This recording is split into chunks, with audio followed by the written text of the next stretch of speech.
ஏங்க 2 பேருமே சீக்கிரமாவே வேலைக்கு போயிடுறோம். அதனால பையனுக்கு காலையிலேயே சமைச்சு வைக்க வேண்டியதா இருக்கு. அவன் சாப்பிடும்போது தண்ணி விட்டுருது. அவனுக்கு ஒரு நல்ல சாப்பாடு கூட செஞ்சு தர முடியல. என்னம்மா செய்யறது, சீக்கிரமே எல்லாம் மாறும். மா, நீங்க ஏமா இதுக்கெல்லாம் கஷ்டப்படுறீங்க? நாளையில இருந்து எங்க ஸ்கூல்லயே காலையில சாப்பாடு போறாங்க தெரியுமா?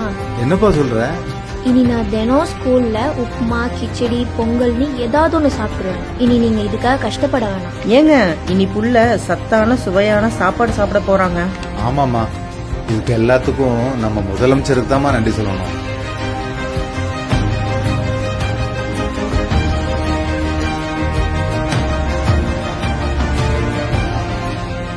மாணவர்கள் பசியோடு கல்வி கற்க கூடாது என மாணவர்களின் பசி போக்கும் முதலமைச்சரின் காலை உணவு திட்டம்